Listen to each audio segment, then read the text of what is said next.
Okay, there we go. So the first presenter is Usaf. Usaf, like with over 15 years of industry experience, and currently he's based in Krakow, Poland, and he spent 8 years at Cisco Tech, where he focused on traditional WAN routing, smart services, platform architecture, and Catalyst SD-WAN. He has authored several technical papers published on Cisco.com, and he's also a frequent Cisco Live speaker. And the next speaker we have is Alejandro. Next slide, please.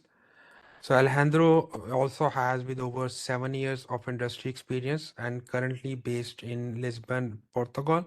He has spent 4 years working at Cisco Tech, specializing in technologies such as routing, switching, and SD-WAN. And as a CCI enterprise and automation enthusiast, he's passionate about advancing his technical expertise and regular share insight through his technical blog in the spare time.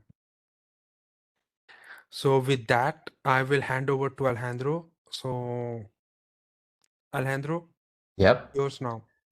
Thank you very much, Wakas, and welcome everyone. Today, as Wakas said, we're going to cover some of the configuration strategies that we have on the Catalyst SD-WAN solution. This is the agenda that we're going to follow. We're going to start with a little template overview.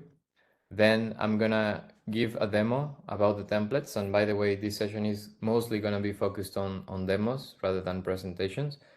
Then we're going to have a brief introduction to configuration groups. We'll have its corresponding demo as well. Then we're going to talk about the difference between templates and configuration groups and how these configuration groups are the evolution and the new way of doing the configuration on the Catalyst SD-WAN solution. Okay, so if you have questions throughout the webinar, there is a Q&A button on the bottom right side. So you can open the Q&A, put your questions there. We have Anastasia and Wakas as panelists, so they will be answering there and helping you with whatever you need. So we're going to get started with the first topic, which is the configuration management evolution. Now, I want to talk a little bit about the evolution of how we manage our devices. And this is not only right now, but also in the past, so that we can understand the strategy that Cisco is following. So if we go some years back, the traditional way of managing the configuration was through CLI. So manually, we would log into the devices, do our configuration. If we have hundreds of devices, then we have to repeat this process 100 times. And so it's not very efficient, and also is prone to certain problems like human errors. Maybe we have a typo somewhere. Maybe it's also difficult to standardize the configuration across 100 of devices and keeping track of all the things that we're doing, or even keeping track using a different mean, like, I don't know, like an Excel file, a spreadsheet where you're tracking all those changes is also complicated. So when the software defined in general architectures came into the picture, we started with SD-WAN on Cisco. We acquired Viptela a few years back, and then we have this evolution where we no longer need to manage our devices on a one-to-one basis through CLI, and rather we are going to use the SD-WAN manager. In the past, it was called the vManage. Now it's the SD-WAN manager.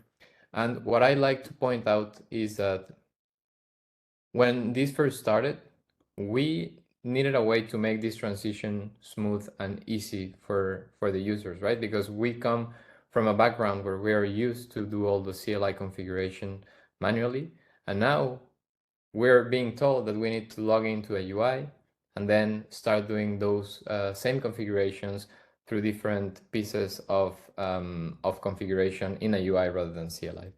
So we had the CLI in SD-WAN. We have a couple of ways to manage the configuration. This is called the UX 1.0, and this is the first way that Cisco introduced to manage the configuration.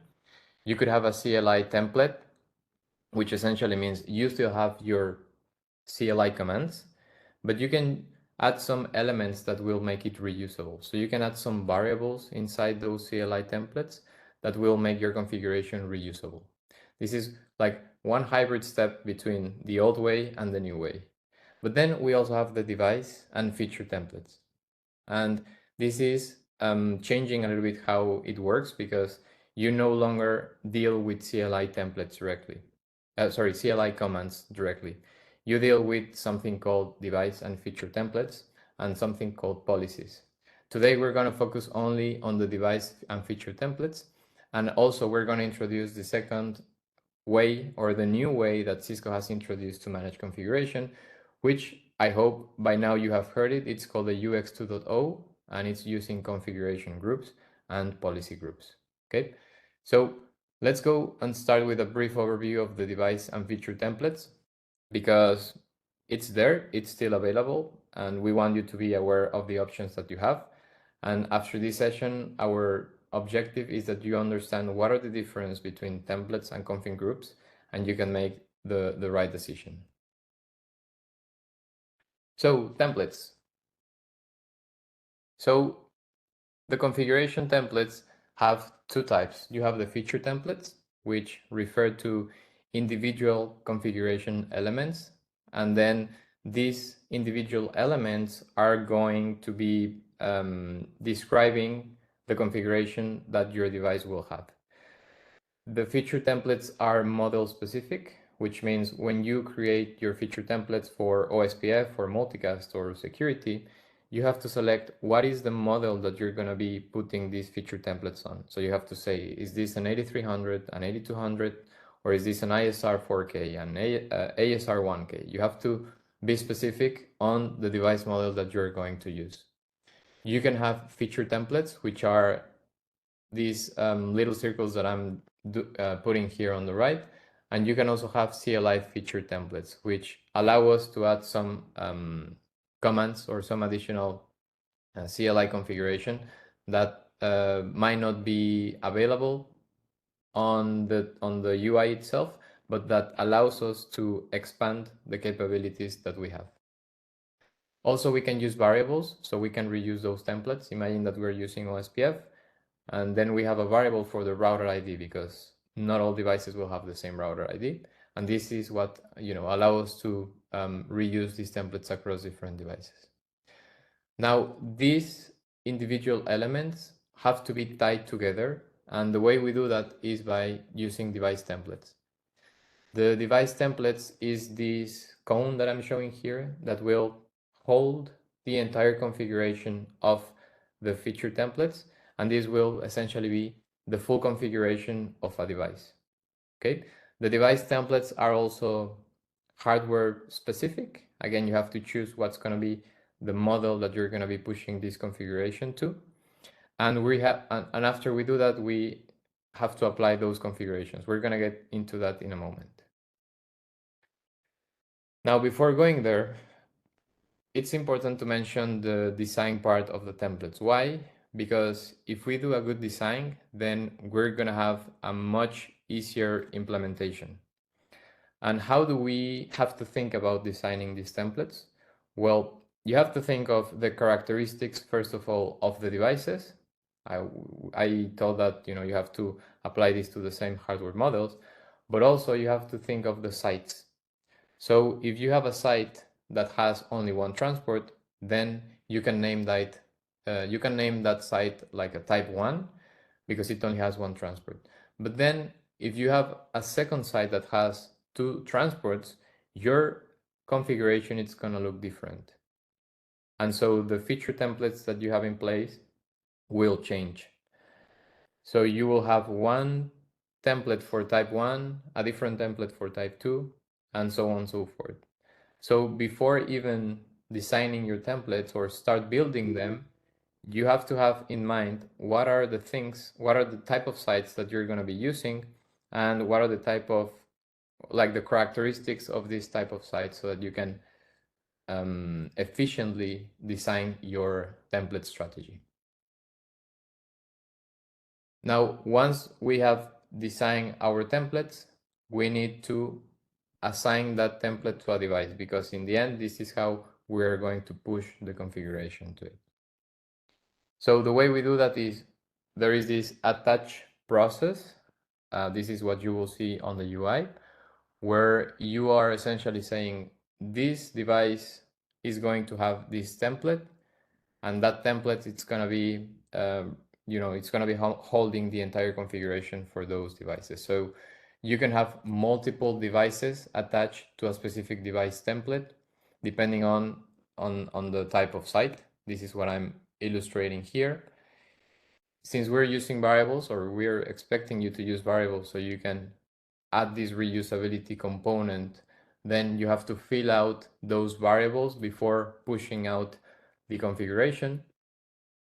And lastly, the vManage will parse the configuration, it will take care of the syntax, it will take care of sending the configuration to the devices using netconf, and by the end, you will have your configuration applied to all of the devices attached to a specific template.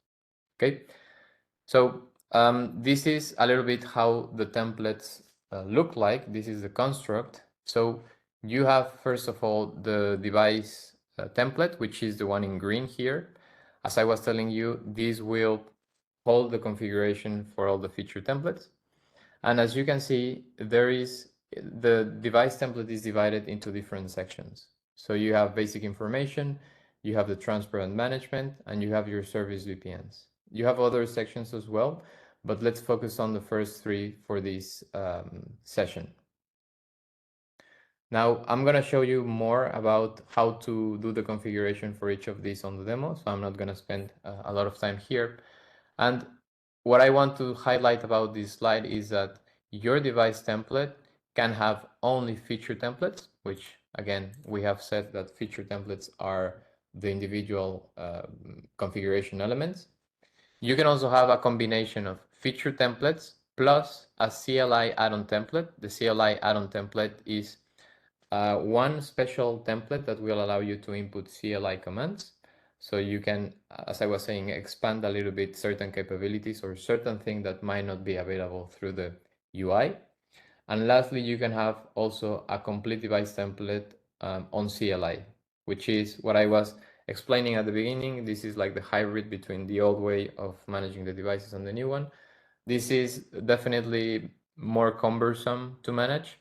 So we would recommend to stick to either the first approach or the second one, so you can make things easier. Okay. Now I'm going to stop with the presentation now. If you have questions so far, please put them on the Q&A. What I'm going to do now is I'm going to share you my screen because we're going to go through a demo. In this demo, this is what we're going to do. Okay, so we're going to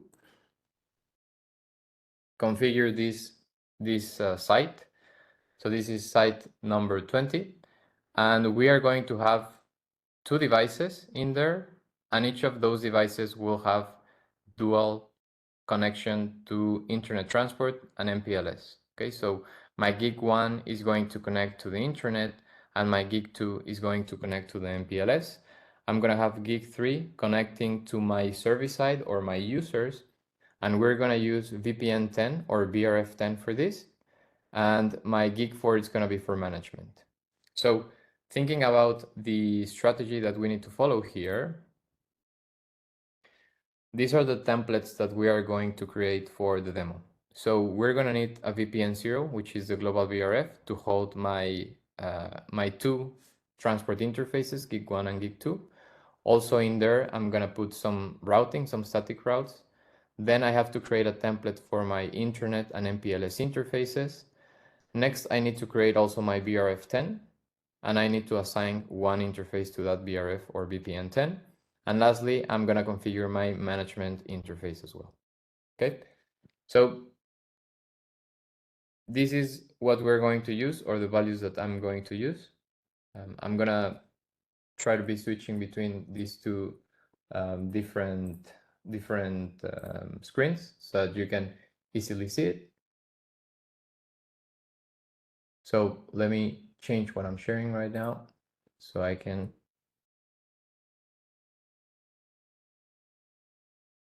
Okay, so we have our manager over here. Let me get rid of this.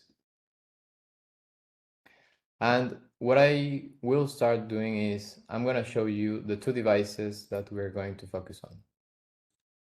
So VR20, these are my two devices. They are already having control connections because this was, a prerequisite for us to change the configuration. However, on the next session, on the next webinar, we're going to show you how to onboard these devices as well. Okay, but these two devices are having a minimum configuration so that we can play with them and show you how it's done. So if you look at them, we have VR20, the second router and the first router. Right now they are unmanaged. This means that there is no template attached. There is nothing attached to them. So if you go on CLI and you try to configure them, you will be able to do it. So what we're going to do is go to the templates. For that, I'm going to go to configuration, go all the way down. This is already on the classic submenu, and you click on templates. Now we're going to start building the feature templates that we described here, okay? So we're going to start with the feature templates. We're going to start with our VPN 0. Here, I will be calling out certain things. Remember that I told you that you have to select what is the device model that you're going to be creating this template to. In this case, I'm going to use a virtual router, so I'll pick it. Then you can see what are the available feature templates. So you have things like basic configuration, and then you have BFD, AAA, OMP. Then you have your VPN section where you can configure your VRFs. You can configure your interface your interface elements, and then there is other templates as well that you can use for this virtual device. So depending on the model that you choose here, you will see the available options that you can pick and choose between. So I'm going to start with my VRF 0 or my global VRF. I'm going to follow whatever I have on my PowerPoint. So EIS VPN 0. So I'm going to put this as a description. This is VPN 0. This is just the global VRF. And now I have to add a couple of static routes because my device needs to route on the global routing table to reach to my controllers and also to the rest of my devices in the SD-WAN overlay. I'm going to click on IPv4 route, and this will create some routes. So I will say the prefix is the default, and I'm going to add next hops. So remember, we will have INET and MPLS transports. So I need two different next hops. One is going to be for internet, and the other one is to be for MPLS. I'm going to choose here between the options. You have global and device specific. Remember that we're going to use variables, or it's better to use variables so you can reuse this template. So I'm going to say device specific, which will create a placeholder, and this is going to be a variable. I'm going to add a second next hop, and I will add it here. So add, and that's all I need for my global VRF. Next, I'm going to create my internet and MPLS interfaces. So I'll go back and add a new template. Again, I have to pick my device over here. This time I'm going to pick the Cisco VPN interface template. And I'm going to say EIS, INET interface. Let's reuse this as a description. And we're going to unshut the interface. Then we're going to give it a name. My internet, it's going to be my gig 1. Since all of my devices will use the same interface for internet, I can put it already here. If it's going to change, it's better to use a variable. Now I need to assign an IP address, right? So this is going to change. So I need to assign a variable. So I'm going to pick device specific. And then the last thing we have to do here is turn on the tunnel interface. So the tunnel interface is going to allow my device to be participating on the SD-WAN overlay, and it's going to allow it to form control connections. So I have to turn this on. and you have to pick what is the color or the transport that this interface is associated to. So I'm gonna pick BIS Internet, and that's all we need. I'm gonna save this. Now I'm gonna do the same for MPLS. I'm gonna show you a trick. Instead of creating it from scratch, you can just search for it and copy. So we just replace the name here for MPLS. MPLS. I'm gonna copy it, and then I'll just edit this. So I can take advantage of what I did before. I know it's not much for this case, but if you have a more advanced case here, you can just do the same. The only thing that I will need to change here is the color. So my color, instead of it being BIS Internet, it's going to change to MPLS. And my IP and also my interface, it's going to change to Geek2. This is based on my diagram over here. So update. Now I have my two interfaces. Now I need to create my VRF10 or my VPN10 for the other users. I'm going to add a new template for my 8000B. I'm going to go to Cisco VPN again. And this is going to be my EIS VPN10. My description as well. Then I'm going to change my VPN to be number 10. In this case, I don't need to add any routing for now, so I'll just save it. Then I'm going to add my interface for my VPN10. Once again, I'm going to go into interface Ethernet. And I'm going to say EIS VPN10 interface. Okay, this time this is going to be Geek3. So I'm going to pick Geek3. My IP is going to be also a variable. So I change this. And then I'm going to add VRRP. Here you can see that we have one group number 10 on my VPN10. So I'll click new VRRP. The group ID is going to be 10. And then the IP address, it's going to be the same for both devices. These are the values that I will choose. So I'm going to use 10.1.1.10 as my virtual IP, 10.1.1.10. Okay, and that's all I'm going to do. I'm going to save this. You can see that this time I didn't turn on the tunnel interface because we don't need this for the service side. It's only for the transport side. Now, last thing I'm gonna do is I'm gonna create my VPN 512 for my management.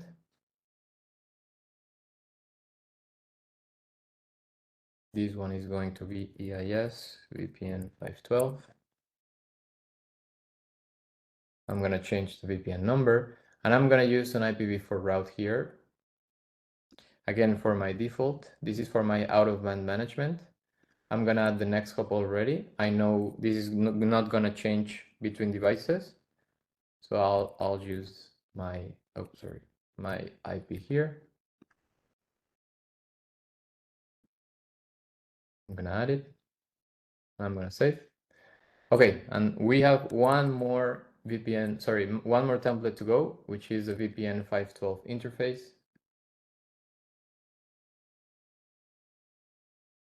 This one doesn't need to be a tunnel interface, it's just for management purposes. So I'm gonna go VPN 512, EIS interface. Let me reuse this. I'm gonna unshut it. This is going to be my Geek4 over here. Yeah. And then I'm gonna use a variable for the IP. Okay, perfect. So right now we should have around 7. 1, 2, 3, 4, 5, 6, 7. Okay, we have 7 templates, which correspond to the ones that I showed on the slides. And now we can go ahead and create our device template. Okay, this is all done. So we're going to go to device template over here. We're going to create a new template from feature templates. And I'm going to pick the model. So again, you have to select the virtual router here. You have to give it a role, choose SD-WAN Edge. You have to give it a name, so I'll just do EIS demo. Also, I put the same description. And here you can see that we need to replace whatever we created on the corresponding places. So I have my basic information, and you can also see that by default, there are already some templates populated for you, so you don't have to create everything from scratch. We can use them for now, and the only thing that we're going to change is on the transport and management VPN. We'll go with the EIS VPN 0 that we created. Then we're gonna have two interfaces here. So let me add a second one. Here you can see all the additional templates that you can add to this configuration. So I'm gonna use EIS INET for my first one, and then MPLS for the second one. For my VPN 512, for my management VPN, I'm gonna pick the one that I created. I'm gonna add one interface here, and I'm gonna pick the, sorry, EIS, where is it? Here, VPN 512 interface. Lastly, I will add my BRF10. So I'm gonna click on Add VPN. I'm gonna choose EIS VPN 10, which is the template that I created as well. Next, and then you have to say, what are the things that we'll be adding, we will be adding to the service VPN. I'm gonna choose an interface only for now, and I'm gonna go and look for the EIS VPN 10 interface. So add. Perfect. So right now we created our device template, our feature templates, and we can create this. Now we have this EIS demo device template. I'm gonna go and attach devices. This is the operation we need to do to say this has to be associated with my VR21 and my VR22 devices, the ones that I was again showing on the topology. I'm gonna attach them. And all those variables that we created, we need to specify the value here, okay? So for example, if you position yourself, by the way, this is when you're using templates, you have to rename the name of the variable so it's more clear what it's referring to. However, if you position your mouse on top of the text here, it will give you a label so you can have a clue of what this is. So it's telling me there is a 10 that's referring to my VPN 10, and then it's telling me what is your Gig 3 IP address. So this is the IP of my Gig 3, which is going to be this one, 10.1.1.1. Oh, and by the way, also be very cautious. You have to see what is the device that you are currently modifying. So this is the second one. The second one, Gig 3, is 10.112/24, 10.112/24. Then the second one, it's going to be my IP address on my management interface, which this one I know by heart. It's not mentioned there, but it's 143/25. Then my next hops were already populated because it was already there as part of the basic information. So it helped me and it populated those next hops. So this is my internet next hop and this is my MPLS next hop. Then I'm gonna populate my MPLS interface. This is for Gig 2. So it's going to be this one, 172.16.2.11. 11/24, and that's it. The host name, the system, and the site ID, it's already populated for me. So I'm gonna update, and I'm gonna do the same for the second device. So again, we're starting with the VPN 10, which is this one, 10.1.1/24. Then the management IP, I know by heart, 10.48.188.142/25. And then my MPLS interface, which is 2.1.10, sorry. Whoops, where is it? 162.16.2.10. Oh, /24. Okay, and that's it. We have everything we need. Again, my next hops were populated, as well as the hostname, system IP, and the site ID. So I'm gonna update this. And now I'm gonna, yes, one more thing actually. This is only 2 devices, but if you were to do this for more devices, you have 2 arrows here, one for uploading and downloading files. So I'm gonna download one of the files. This is going to open a template that is gonna be automatically created for us. And this is holding all the elements of the configuration that we just configured. So in the future, if you need to populate the configuration for, I don't know, 20 devices at the same time, instead of manually putting them one by one, you can rely on a CSV file that you can upload over here with all the values for those devices, and it will populate it for you. So next, I can review what is the configuration that it's going to be pushed here.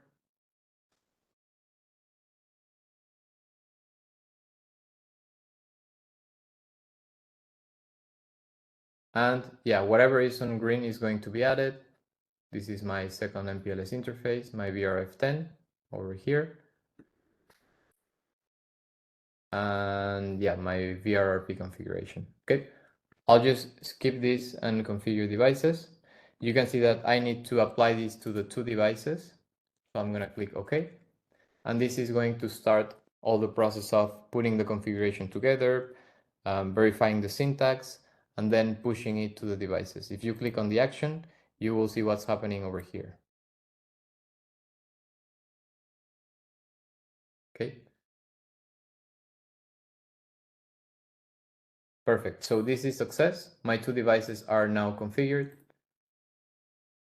And if I go and check my VR20 devices, now they are managed by the template EIS demo. Okay, they are no longer managed.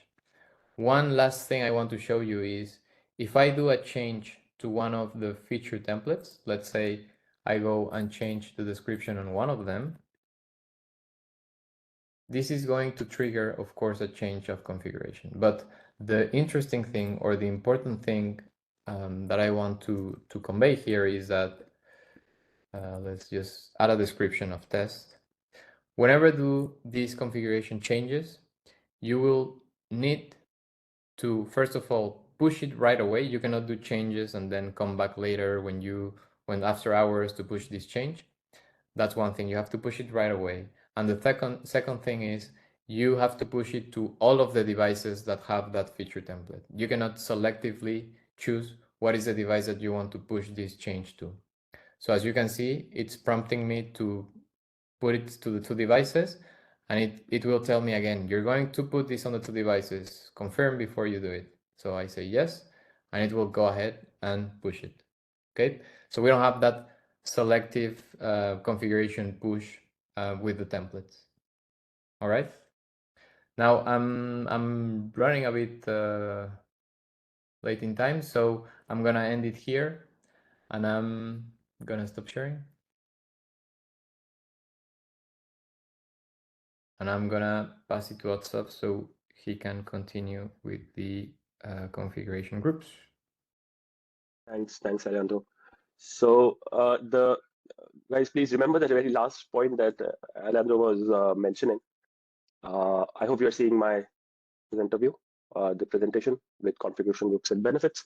So the change that we were just talking, that from the configuration perspective, if you want to push the change to a very specific device, not at this point in time, with templates, what you need to do is to wait for a maintenance window, make that change, and then push that change, and then wait for it to be applied to all the devices, irrespective of the fact that the other devices really need that change or not. But with configuration groups, we've changed this approach, and we will see that in today's slides and demos, that how configuration group is solving this very basic problem. So I think most of us might have already worked with templates and getting into an introductory mode of working with configuration groups. So we know what are the benefits of getting into a complete templating work when we are working with the SD-WAN solution. We know the benefits that Alejandro did mention.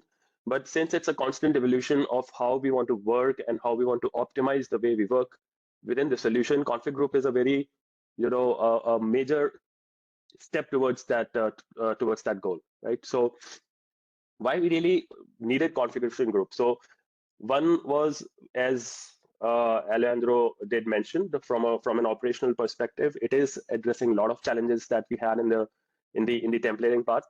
But what we also wanted to do majorly, come up with few of the highlights of what a configuration group comes along as a benefit. It's that it's around simplicity. So when we used to play with the templates, now you just to onboard a site with 2 routers and come up with let's say 2 transports, business internet, MPLS, and just put in a very basic configuration there. We had to jump in from one screen to the other screen multiple times. We had to come back configuring the feature template, select the device, put all those things like the interfaces, the IP addressing, the routing, the VPNs. We have to do that activity multiple times. But with configuration groups, what you'll see is that we've drastically reduced those number of steps. So what it really helps you with is the amount of time that you really require to onboard a site, to bring your site live, is drastically reduced. And it's not just about we saying that. We will see that in the demos as well, that the number of iterations that we'll have to follow in order to do this same task, they are pretty less, right? And we are making use of the workflows, right? So we've come up with very clean workflow of working with configuration groups, so that we don't really spend time doing a lot of click here, click there part. The system will take care of all those functionalities at its own end, and it will only present to you with certain things that you need to enter as a user, right? The structure is well defined. For the first timers, and this has been a problem with not quite as a problem, but a little challenge with the SD-WAN user or any other platform user, is that we are trying it for the first time, and it looks a little challenging. But as and when we continue to do it, it becomes a little bit more sensible. So it's okay if you're doing it for the first time and you're seeing it's like, okay, it's not that the comfortable as we were working probably with templates, but the benefits that it brings along, it's really going to save you a lot of time and reduce a lot of operational challenges. So the visibility in terms of, it adds as a layer of adding a site level topology that's generated for your Catalyst devices when they are attached to a configuration group. Day zero deployment, it really reduces the number of steps that you need to do. Reusability across the entire device family. That means when we were showing you that you have to create a feature template or a device template, you always have to go and select a device specific, right? Most of the iOS XE Catalyst SD-WAN routers, they have a common feature set, right? So the features will not change amongst them. Maybe here and there 1 or 2 templates would change, but largely they would remain the same. But there is a possibility that one router supports one feature, the other router doesn't, even though both of them are iOS XE, right? So you need to be careful. Then in that case, you'll have to create 2 device template, one for this device type, the other one for the other device type. Here in configuration groups, it is completely device agnostic, right? So you don't really need to select the device. It is only supported on iOS XE routers, and you don't have to select the devices each time. You just get a configuration group. Now, how you design configuration group, we'll come to that in just a few slides. But the construct of reusability is invoked here. That you create one, and irrespective of the device type, you just start using it wherever you want based on your requirement. Tagging feature is there. You can quickly add a tag to a particular device, and you can have common tag for multiple devices. Let's say a site in West Virginia or in site in Mumbai. You just type Mumbai and all the routers would list there. As I said, it's workflow based, but on newer versions, we also give you the opportunity to break away from the workflow and start doing it manually as well, right? So it also gives you that aspect. But in today's demo, we will see how it gets from the workflow perspective, how it's done, and all the the features. I'm calling it features, but we changed the terminology a little bit with configuration groups. So the overall context of you working with a certain configuration is optimized. So you can add, for very obvious reasons, you can add a lot of features. It has to be that way, but on a contextual basis rather on a device specific basis. So all these things put to work, we will see that in our daily ops, right? And there are many other things that come along with configuration groups, and as we were mentioning previously, that in this Expert Insight series, we are giving you a first look of what a configuration group looks like. But you will see a lot of session coming up where we are getting more deep inside the configuration group. We are going to pick up one feature and zoom into it and show you how it's done with the configuration group. So starting off with the baseline, that what all devices are supported, what are the prerequisites, restrictions. Just wanted to quickly highlight them here. That it's, as I said, it's purely iOS XE SD-WAN related. VHAs are not supported. It was introduced in 17.8 version, but what we recommend is to, if you really want to have the full feature, when I say full feature, it's like full power of configuration group from where you can start growing on it, is 17.15. Few restrictions is it's like obvious, but it's like a device can be a part of a configuration group or a device template. You can switch between the two, right? So you can, it's like only one configuration group you can add to a device. You can add a tag to a configuration group so that the device identification becomes easier. And then you also have an option from 20.12 where you can use a configuration group to configure a site with 2 devices in that particular site. And we will see that in the demo, that how you can create a configuration group. Just few clicks, you will have a configuration group ready to be applied on a specific site with 2 routers, right? So you will see that the SD-WAN manager is doing a lot of work in the back end to take a lot of responsibilities on itself and present you only with the task that you are supposed to enter as the elements, like an IP address or something. Terminology, it's more about, we are coming up with a new feature, so the names would also change, right? So configuration group is nothing but analogous to device templates, right? Now, do you know already that device template is a combination of feature template? Here, configuration group is a combination of profiles, feature profiles. So we introduce a word called as profiles. So it could be a WAN and management transport profile, or it could be a service profile. Instead of a service VPN, we call it a service profile, right? So all those feature templates that we use in UX 1.0, we now start to call them as feature profiles. And now we know that feature templates are a combination of different features all stacked together to create one feature template. Same concept applies here, that you've got a stack of features that are all called inside a service profile or a profile. On all those different set of profiles constitute a configuration group. So that workflow, as you had in templates, is the same workflow that, when I say workflow, the idea of how you would configure your device is exactly the same. The name changes, and how they are actually applied, and what are the difference in terms of their application to a device, that would also change.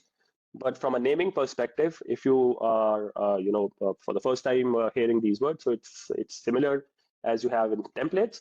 You have their work is same as in templates, only the name changes.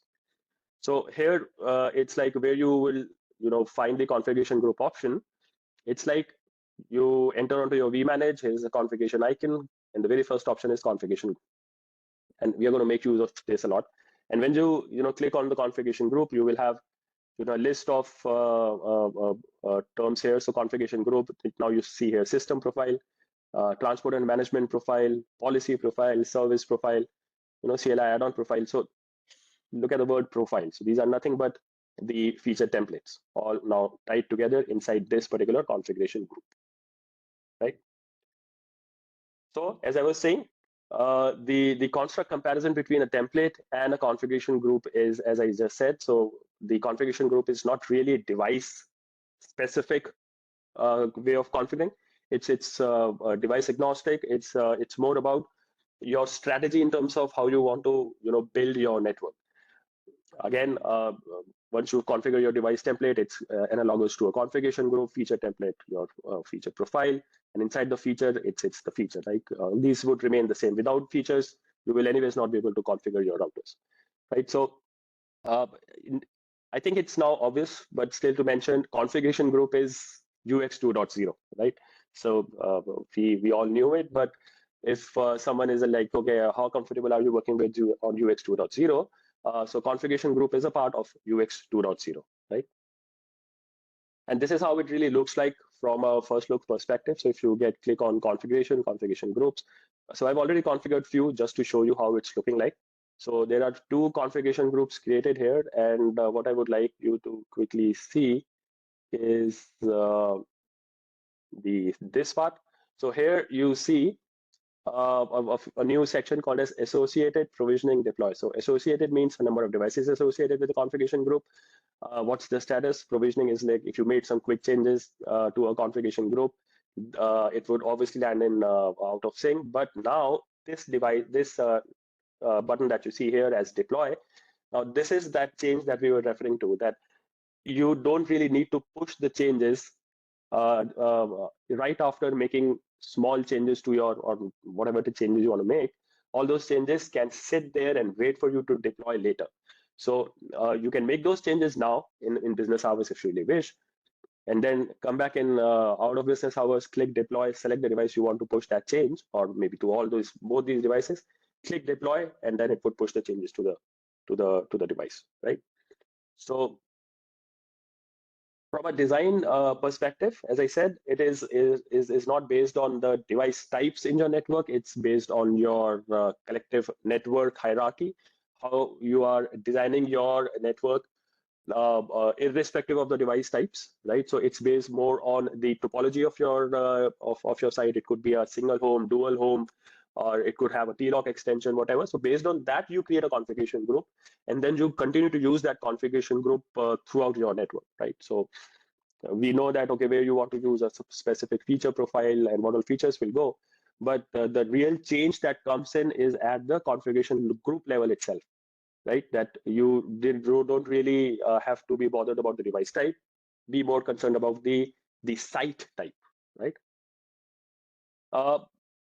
As I was mentioning, we've got a lot of workflows, and configuration group is quite dependent on the workflows as well, so as to make your iterations less and life easier. So Alejandro will take over here and give you a quick view of what configuration group workflow looks like.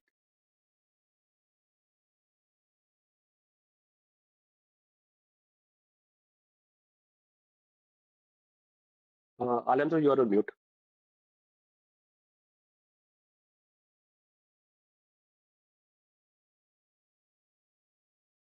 Sorry, thank you. What's up? So I was so one of the main advantages of using the configuration groups, in my opinion, are the workflows, because they will very easily allow us to create the configuration elements that we will use. And this is more or less what you will see. So the workflows benefits will help you. If you haven't used configuration groups before, then this will be a very nice and easy way to start using them, because very intuitively you can just create and delete the elements that you want your final configuration to have. Also, most of the things that are on this workflow have something that Cisco is calling smart defaults. So remember on the templates where I had to unshut the interface, this is a little bit unintuitive, because if you're adding an interface, maybe you already want it to be unshut, right? And this is an additional click that you have to do.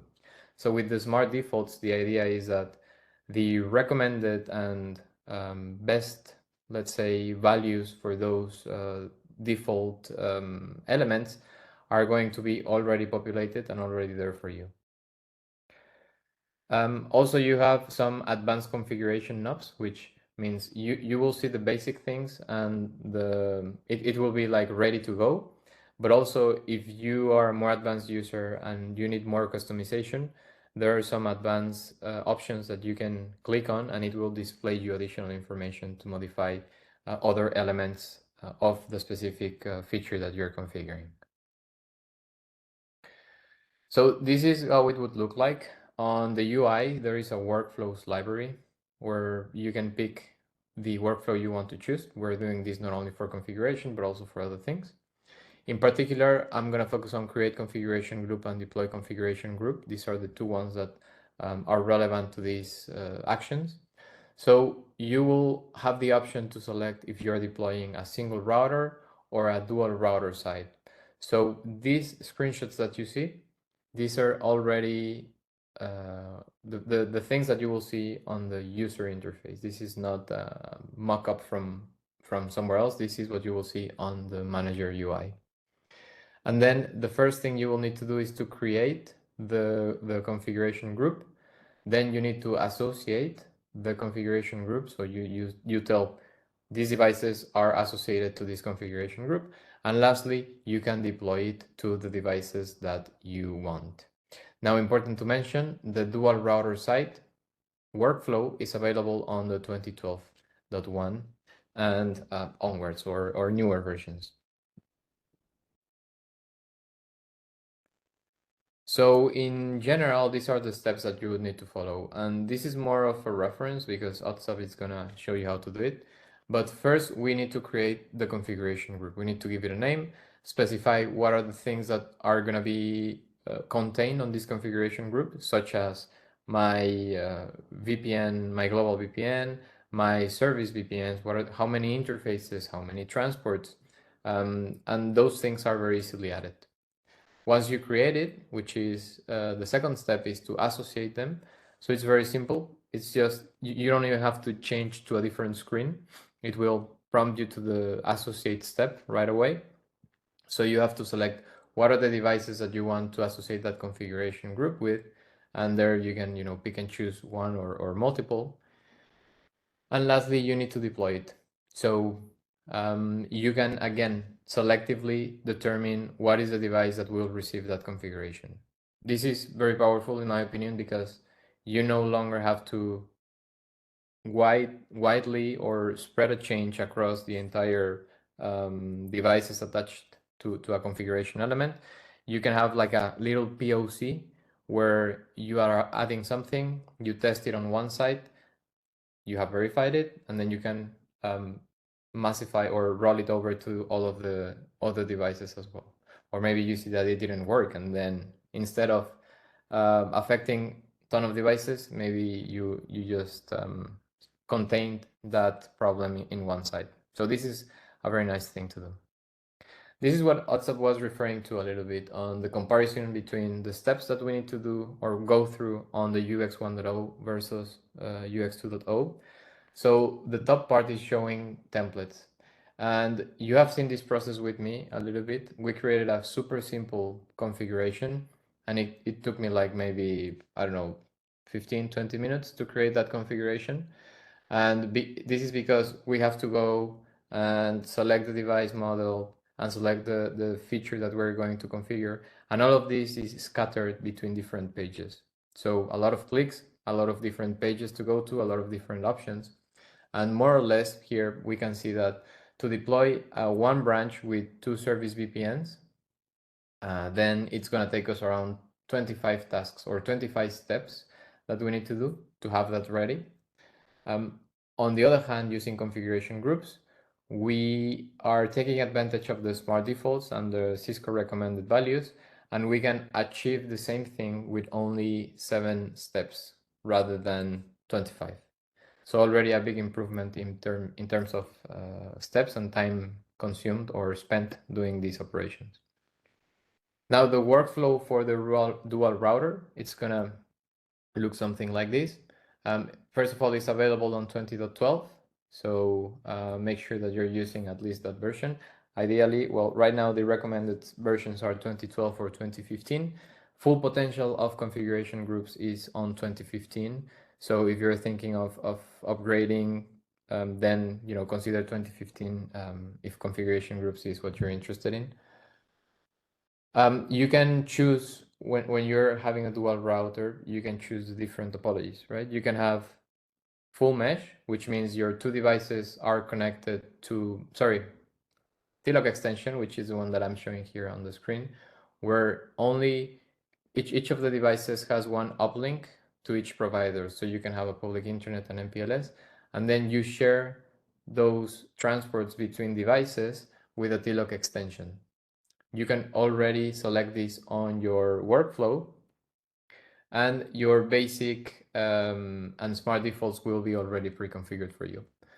Then there is also the second option to choose full mesh, where you have dual connection from each router to each of the transports. And this is also clickable. As you can see, there is this full mesh and transport extension knob that you can select to easily generate that configuration and the features for you. Okay, so I think enough of me talking. I'm gonna pass it to WhatsApp so he can show you this in practice. So WhatsApp, over to you. Thank you.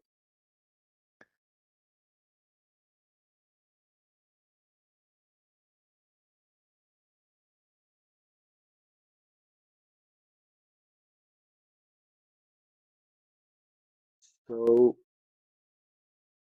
see here. So this is the device, the topology for the demo, right? Again, so what we are doing is keeping two routers on site 300. So it's a dual router site, and I'm taking a full mesh as the use case. I'm not using a TLOC extension. So I've got gig 1 uplink, gig 2 uplink.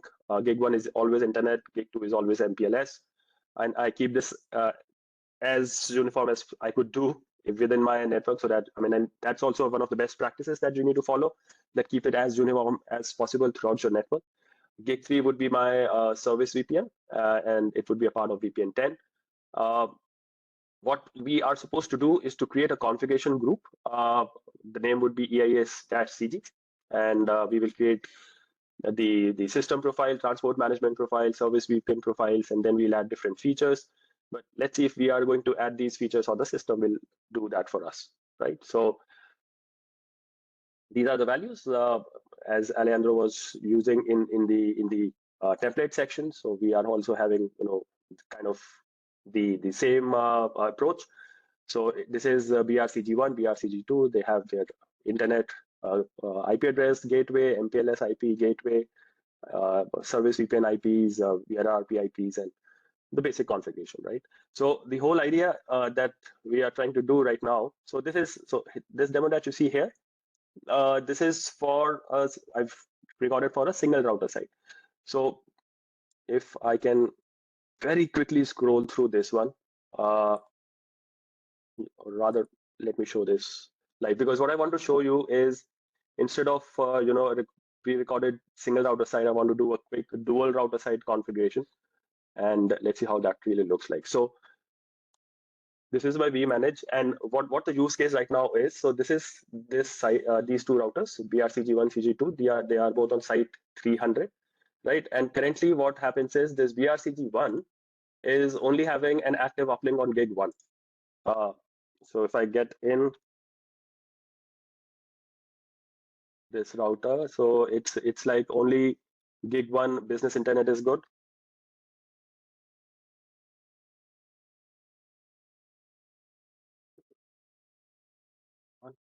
Right. If I check on gig 2, I've got nothing, and the control connections are also built up only on business internet, and same is on CG2, right? So our task is to create a configuration group from scratch, but this time create a configuration group for this dual router site, taking in account that gig 1 is also active and gig 2 is also active, right? And along with its service LAN. So I do not have anything in VRF as well. So I would be creating VRF 10 and assigning gig 3 in VRF 10. So I'll make use of the configuration group workflow library. So I go to the workflow, create configuration group. Let's name it as EIS-CG.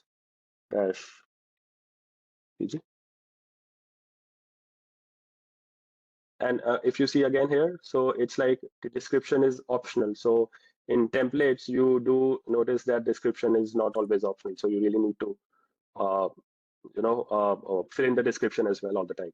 So you see here now. So this is how it would, press start with the workflow. So by default, it comes up with a single router. So what I will do, so this particular topology diagram would change. The moment I'll click on dual router, it would change to dual router, and this one is TLOC extension. So what I would do is I would now change it to full mesh right here. And this gives me full mesh connectivity from both the devices. There are a few smart defaults already here, and we can now customize it according to our requirement. So admin password, okay, and let's keep it as default.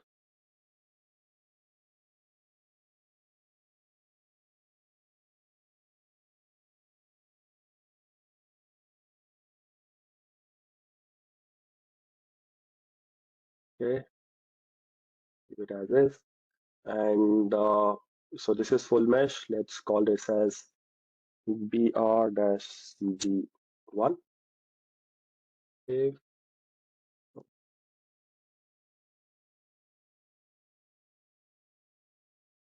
And the other one is BR-CG2. Okay. Now you have these two transports already ready, MPLS Business Internet, right? So it's good. I click on advanced and give the interface name. Since I'm always using same interface, it is this. Okay, let the IP address be like this as a variable. I think we are using a name for that variable. Second.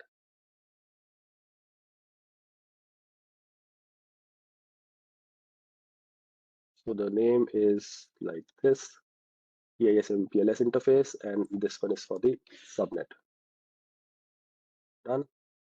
And the second one is public internet. What I do, I make it to business internet. I want to give a static IP. This is my lab. And again, I keep it as the name as global value of gig1. And the IP address will go as a variable. Okay. When routing, I need to add few routing to my lab. So I add few next stops. So again, these are not going to change.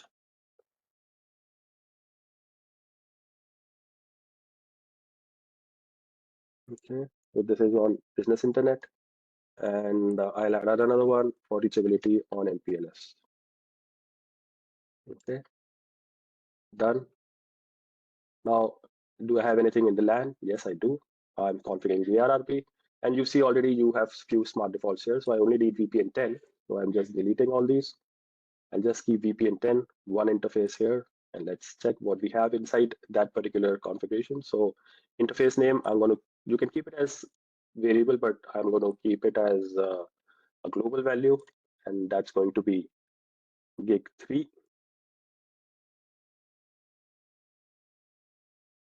Okay, and this goes as an IP address here for VPN 10 interface, static IP address, and subnet. So done. Click next. So do you have high availability in VPN? Yes, and I'm saying device 1 should be my VPN gateway for VPN 10 corporate users, and I'm using Ethernet interface as my HA interface. So final preview and create configuration group. So on the top, you would notice here that it's creating the different kind of profiles. So it says that EIS CG LAN already exists. That's because during testing, I would have a similar name of EIS CG. So it's saying that you already have this name with you. So let's see if we can change that name.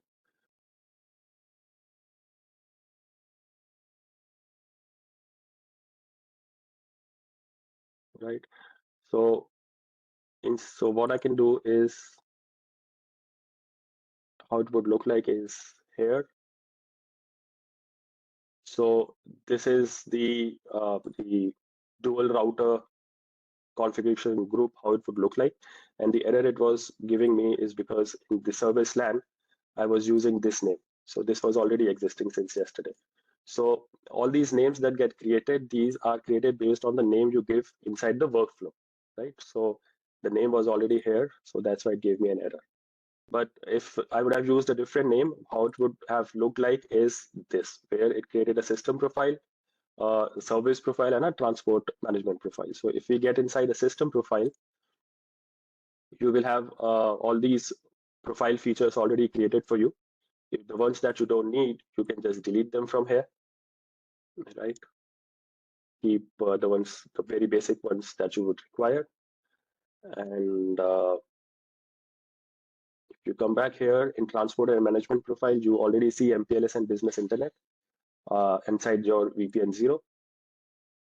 And how your service VPN really looks like is something like this. So you already have two interfaces for two routers and for dual router high availability configuration.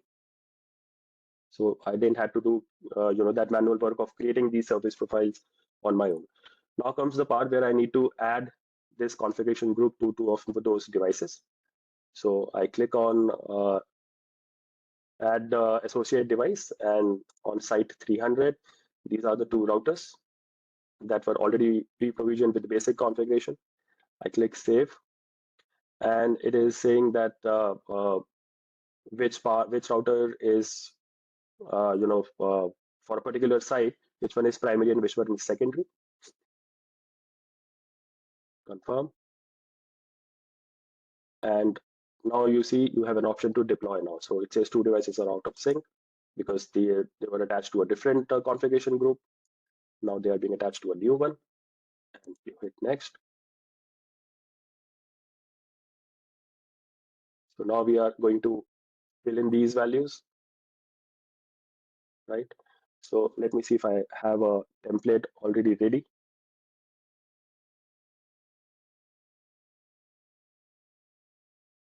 Okay. Hit next and deploy. We could have done a quick preview CLI as well, but in the interest of time, I just did a quick thing, and now let's see if it goes well.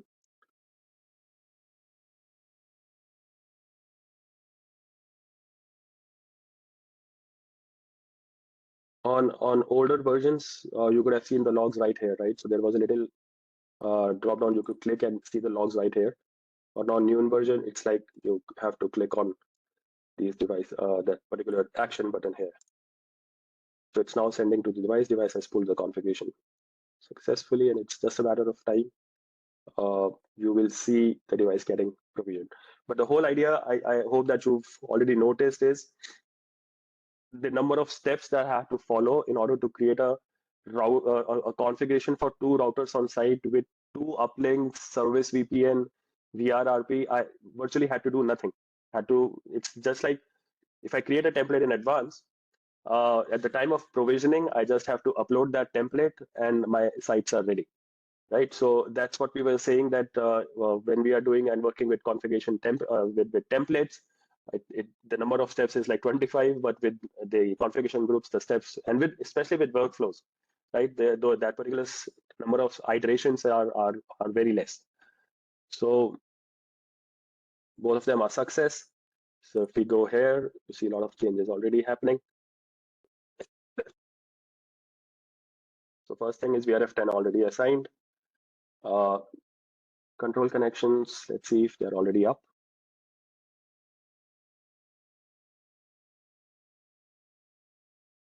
Yeah, so they are up on business internet and MPLS already. Let's see the VRRP. This is master. Okay, and let's see this one.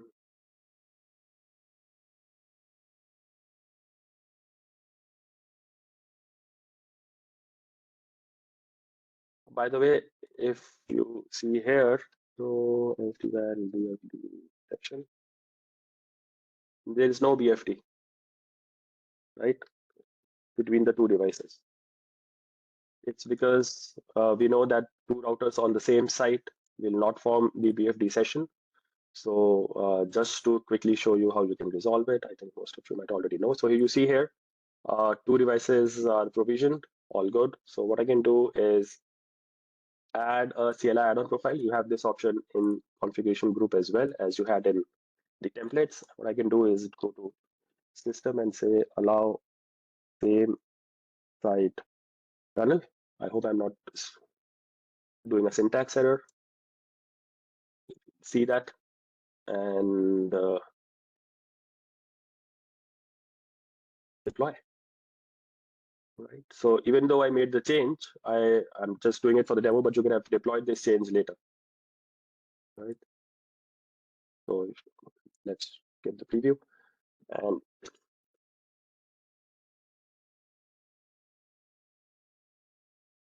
by the way, this is going on. So I just want to also show you a few things. In the device list, now how you would see that which device is attached to a template and which device is attached to a configuration group. So right here, managed by. So two devices are managed by this configuration group, and then there is another device on site 101, which is managed by template, right? So templates and configuration groups can coexist. This device is still not online, so that's why you see it as down as unreachability. So it's then, okay, now let's see. So, session. Yeah, so your BFD session is also up with the site 10001, that is your BRCG1, right? Show SD-WAN system status. Just showing you a few quick things that you might see a little unusual. So here you see configuration template. Just in previous life, you can see that the template name, right? That on which template that particular device attached. But now newer version, you see configuration template. So it's also configuration, it's also template, right? So even if the device is attached to a configuration group or to a device template, it would just always say configuration template. And the name would obviously differ, right? So it is expected. So don't worry about that. So that's about the demo. I hope it made sense in terms of what we were trying to say, that how the number of iterations we reduce and how the workflows really help in deploying your sites. What I would, also like to do is quickly show you the few of the things in terms of the coexistence of your configuration group and templates, right? So as we know, it's already supported on C-Edges. Controllers, by the way, they are only supported on templates, right? So you do not have a configuration group option for your controllers. Few things again from the device management perspective. So C-Edge attached to a configuration group for very obvious reasons cannot be attached to a template simultaneously. You have to first detach it and then attach it to a template, or to detach it from a template and attach it to a configuration group. How you can do it? So there is an option of CLI managed and vManaged mode on C-Edges. So what you can do now from vManage is go to configuration device manage list and do config unlock. So it would move that particular device to CLI mode right away, right? And associated devices under a configuration group, and just do uncheck, right? So it would just make the device available for it to attach to the templates. This is also another way of attaching a particular device that was attached to a configuration group, but now attached to template. Managed by list, I've already shown you this. You go to a managed list device because it might be a little confusing. Classic policies, by the way, can also be applied to devices that are a part of configuration groups. It's not that classic policies will only work to a device that is a part of a template. No. And this is what it would look like. I just showed you that as well. From the evolution perspective, quickly, this is just for reference, that we came up with configuration groups for 20.8.1 version, but since then it was in very primitive stage. But since then we've been continuously adding lots and lots of features to make it in parity with the templates.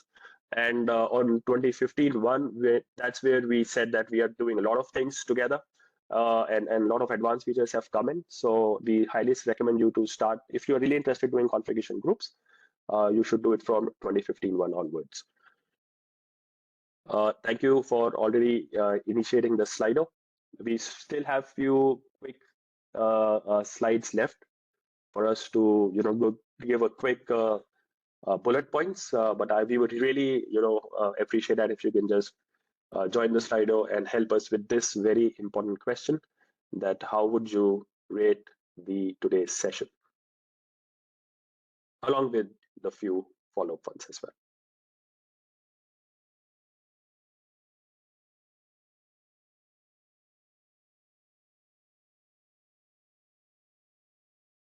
Alvaro, what do you?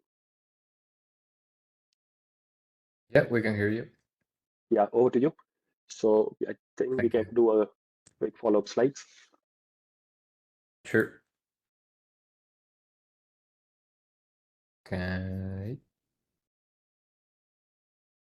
So, thank you, Otsap, for the demo. I think it was pretty interesting to see how the configuration groups will help us make things more efficient, and also the flexibility that they give us is really nice.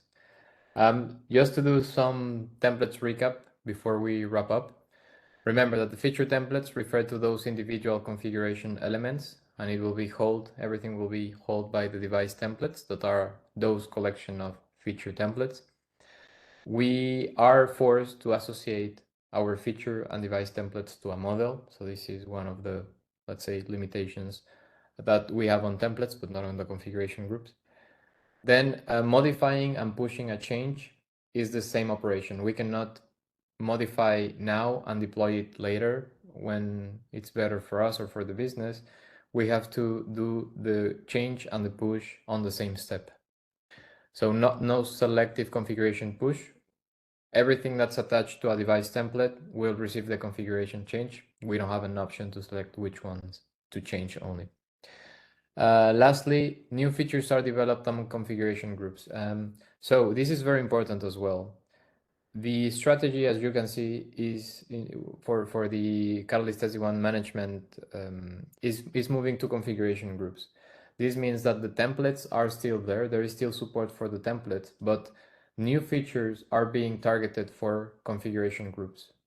So to give you an example, for example, if you are interested in SASE, some integration with SASE, we have some very nice features on 2015 with configuration groups and policy groups targeted to SASE that we don't have with templates, because again, the strategy is moving to configuration groups.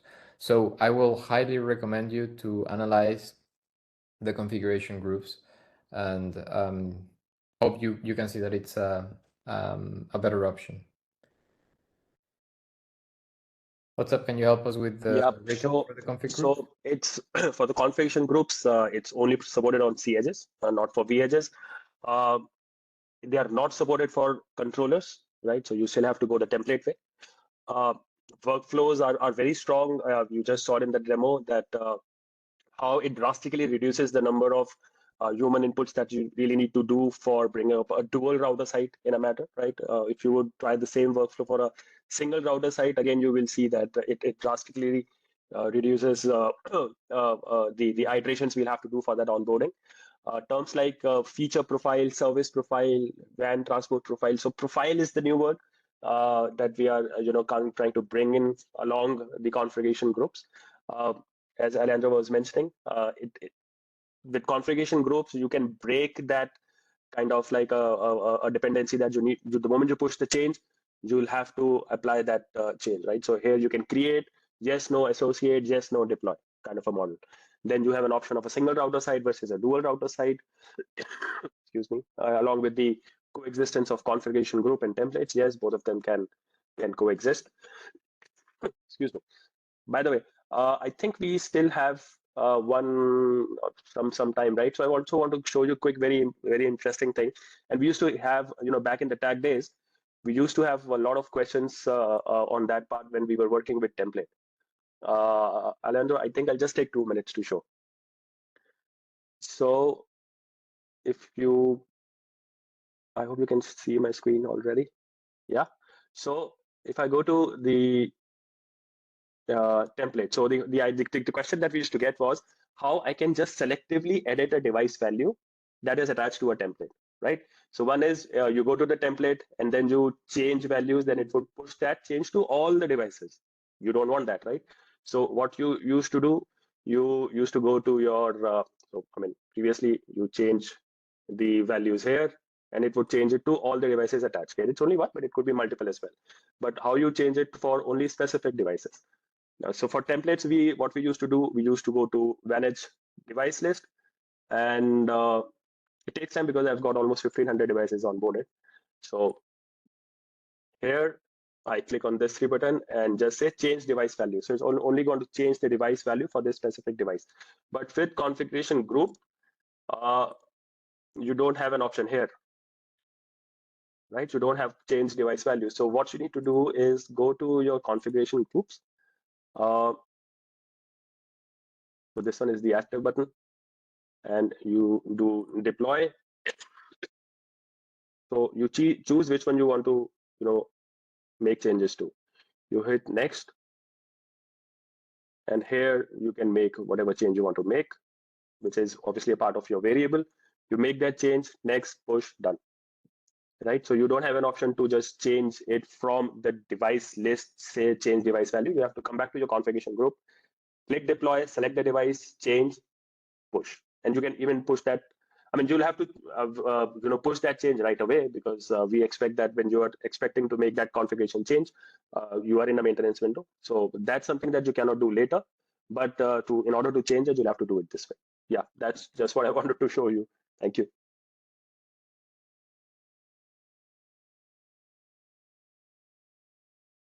So yeah. Thank you, Otsap.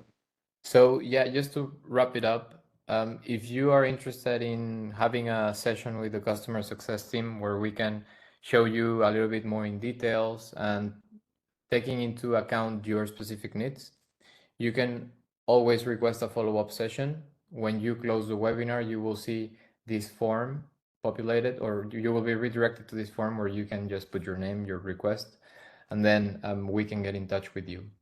If you are a little bit hesitant, or maybe you don't feel the need right now, but maybe in the future you would be interested, we also have our mailer for customer success. So you can always write us an email to cs emiasd1@cisco.com mailer, and we will be happy also to help you. There are upcoming expert insight sessions, so you can either look on the Cisco community pages. Also, if you registered for these webinars, you will be receiving the invites through email when the next sessions are published. And if you want to learn more about customer success, you can also ask your Cisco account team, and they will very likely engage one of us here in EMEA. So here are some last resources on templates and config groups. I would highly recommend the quick start guide, the third one, which shows how to get started with the UX 2.0 method, and it will guide you step by step, and it will show you everything with a lot of detail. Also, if you want to check the previous versions, I have put them here. It's on the Cisco community, but you can also look for that. So I will also put it on the chat in a moment. And with that, there is the last upcoming session for this series. It's going to be on October 21, and it's going to be about device onboarding for Catalyst SD-WAN. In this session, we are going to show you how to onboard your devices using plug and play, how to bootstrap your devices, and the different methods that are available for SD-WAN. Then we will have more sessions coming in November, so keep an eye for the invite, and also be aware on LinkedIn or in socials, we also publish those sessions there. Okay, so with this, we are concluding our session. We thank you for your time. We hope that you have found it interesting, and we hope to see you again also on the next ones. So thank you as well to the panelists and to WhatsApp for the presentation. See you. Thank you. Have a good day. Bye-bye.